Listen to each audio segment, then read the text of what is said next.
just had the most awesome start to SmackDown this week, because we got this video recapping the Raw Rumble, and honestly, it made me feel all warm and fuzzy in my tum-tum.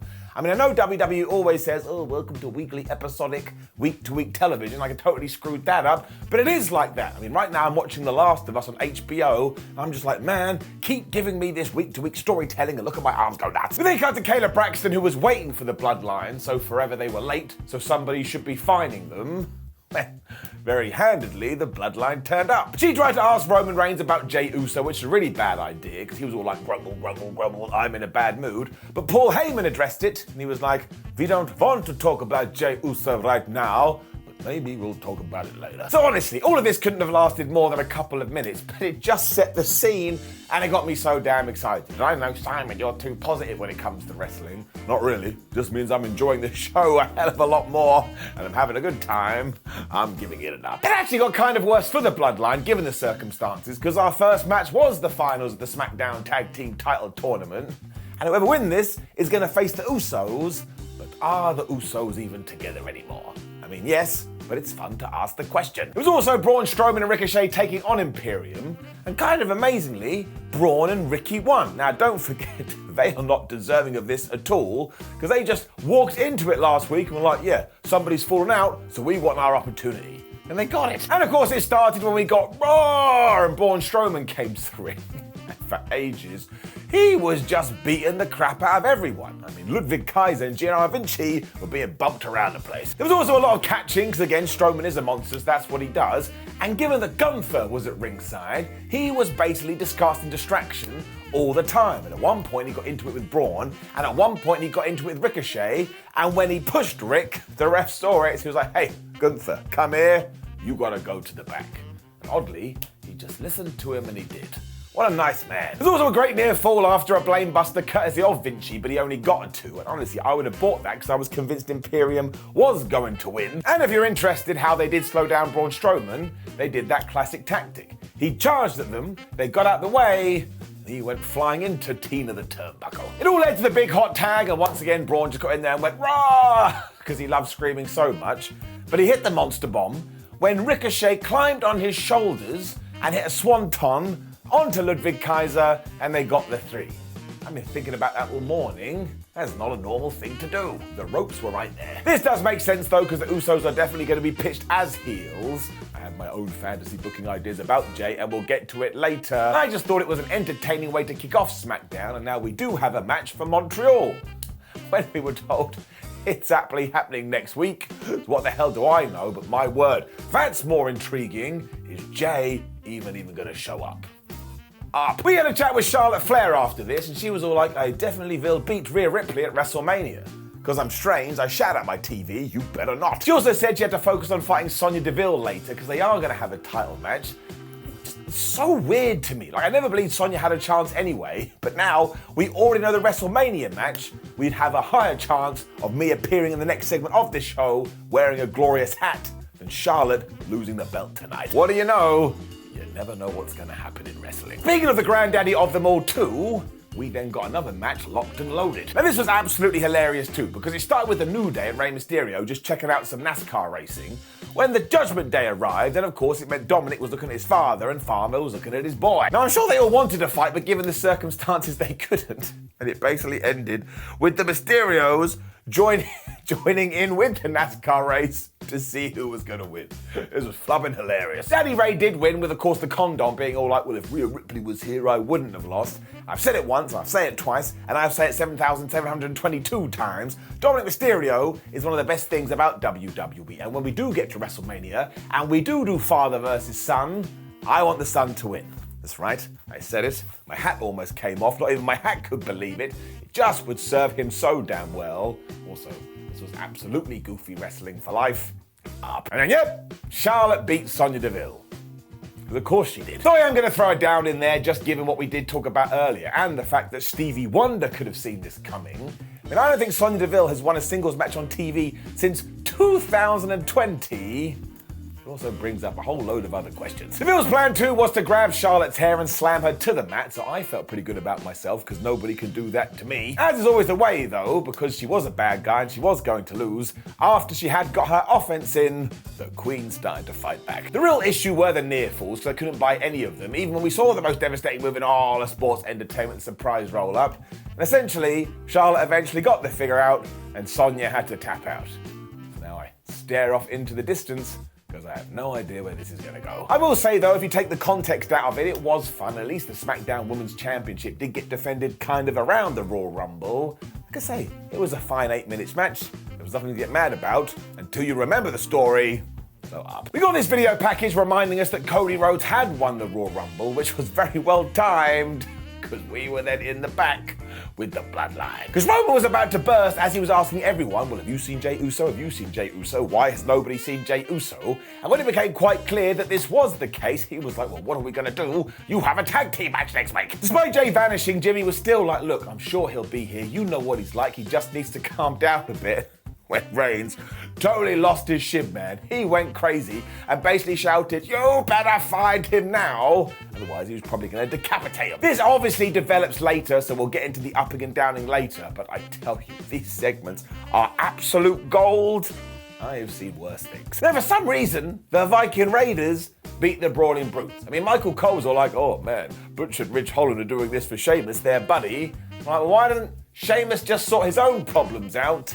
He's lazy. However, they did absolutely go to town on each other. I mean, some of these shots, and this is becoming a theme with the WWE Tag Team division, and I'm just gonna tell you, long may it continue, it's damn good. Holland was also throwing people around to begin with, which was also kind of badass, because while Ridge is a big man, he's not as big as the Viking Raiders, so when he was just like, ha ha, and he was launching them through the sky, I started to think, oh man, this Ridge Holland, I better keep an eye on him. Butch also got in there, he was busting out Hurricane Ranas when he went up in the air, and Ivar caught him, and then they just booted him right in the face.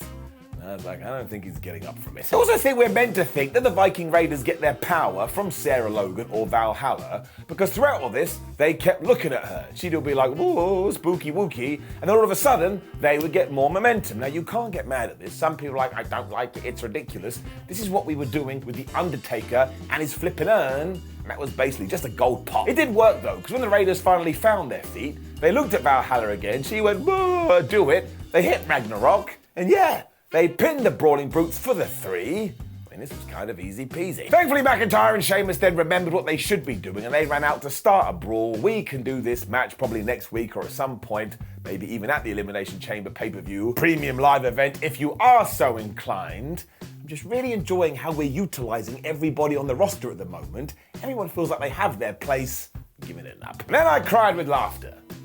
I'm an idiot. We saw some highlights from the Pitch Black match when we cut to this room that Bray Wyatt was sitting in and he was rocking in his rocking chair because he enjoys to do that.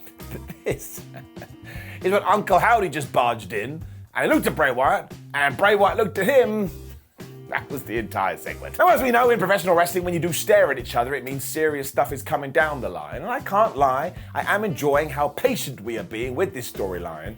There's somebody marching here right now. I said, Simon, I'm gonna take your hat unless you could explain this to me. I would just have to take it off and give it to this crazed person. I have absolutely no clue. We then got this match to determine who is going into the Elimination Chamber match to figure out who is going to become the #1 contender for Bianca Belair's title. Natalya versus Shotzi versus Shayna Baszler versus Zelina Vega. Natty won. Now, I was a little bit upset that Baszler didn't get the victory here, although there have been some rumors this week about her WrestleMania plans, and they got me excited in my tum-tum. But also, this makes all the sense in the world. Where is Natalya from? Canada. Where is the Elimination Chamber pay-per-view premium live event? In Canada, in Montreal. Why wouldn't you do it? Also, she's an experienced hand. She can keep things together. And we also had a little bit of a story here too, because of course Shayna Baszler and Natalya don't like each other, because Natty had her nose broken by Shayna. So do you know what Baszler did here? As soon as she could, she took her knee and she smashed her right in the face. I think she's a fan of your sniffing device. Otherwise though, it did look like she had the match won when she put Zelina Vega in the Kirifuda clutch, but Natty came in there, she threw a discus lariat, and basically after some other shenanigans, Zelina Vega found herself in the sharpshooter. She tapped out. Or clapped, apparently. So yeah, as already mentioned, Natalya is now heading to the Elimination Chamber. Should be fine. And then we got to the proper stuff with the bloodline, and I'm totally obsessed. Solo Sikoa, Paul Heyman, and Jimmy Uso had actually gone to find Jey Uso, so once again, I was just dying. I was like, why are you looking in the arena? Jey Uso isn't playing hide and seek, he's probably at home. When they got back to the locker room though, Roman went full on gaslighting because he was like, oh man, I shouldn't have lost my temper with you. I'm really sorry. I'm just under so much pressure right now. I was like, we all are head of the table. Why don't you go sit at a table or something to calm down? But listen, Sola, listen, Jimmy, why don't you go to the bus? The wise man has put a nice spread on. You can have some grub and some foodie wood, but I gotta go to the ring. And he did. As ever, he took about 78 years to get there, but honestly, he is such a super duper star now, it is crazy. And after asking for some acknowledgement and hearing that the fans were chanting Sami Zayn, Roman was like, oh yeah? Well, I don't want to talk about him. I want to talk about Cody Rhodes. Now listen, the audience did react to this, but me personally, they were just reacting to the fact that he was trying to not talk about Sami. I truly think Cody's going to be fine. Now as the audience wouldn't shut up, Reigns was like, all right, I will talk about this guy. And when I looked into his eyes at the Royal Rumble, I saw greed. Do not forget, this ties into the test that he did a few months ago, whenever it was, when he told the Usos, I need to look into Sami Zayn's eyes. So don't forget, the Roman Reigns has some kind of power here, and he's been using it. Reigns was absolutely about to explode at this point, when somebody in a hoodie got in the ring and started to beat him up. Now, once again, this was so damn clever, because Jey Uso has looked like this time and time again, so just for a split second you thought, oh my gosh, it is him. But actually it was even better. It was Sami Zayn. Now Reigns did eventually fight back and he got a chair, but this actually ended with Sami Zayn spearing Roman Reigns, and the reaction to that, it was like we all grew our hair back. He then got in the mic and with all the passion in the world told Roman that he was totally wrong and he never wanted anything from him until now, because come Montreal, he wants a match for the WWE Unified Universal title. So I was just losing it, and given that Jimmy and Sola had then finished their dinner, they came running out to beat the hell out of Sami Zayn. But this actually made it even better, because they trapped him in the turnbuckle. And they didn't do this like a promo, so the live crowd couldn't have heard it, much like we did at the Rumble. Instead, Reigns was just shouting into his face, oh yeah, you want to break my family? You want to make my blood? Well, I'm going to do the same to you in Montreal, because you've got your match, and your friends and your family are going to be there, and I'm going to kill you, and your kids and your wife, and everybody else is going to have to watch. I was like, this guy's insane. Everybody was losing at this stage, and so was I, as Roman Reigns finished off SmackDown by standing there with his hand up in the air. And I'm so damn excited for this premium live event. And it's only like 2 weeks away. This road to WrestleMania is just the best thing ever, and I'm giving it up. Which also brings us to the end of SmackDown. It totally flew by this week, and surprise, surprise, it is going to get an up. And look, right now, there'll be a video on the screen, and if you click it, you can watch some more WhatCulture content, including Rampage ups and downs, which also goes live on Saturdays. I tell you, it can be a little bit nuts. Also, please do like the video, share the video, and of course subscribe, and leave a comment below and let me know what you are thinking about all this bloodline stuff, because there'll be one guy out there that doesn't like it, and I would like to hear from you. Also, make sure you follow us on social media. Also, go to whatculture.com, but otherwise, have yourself a lovely little day. I will see you soon.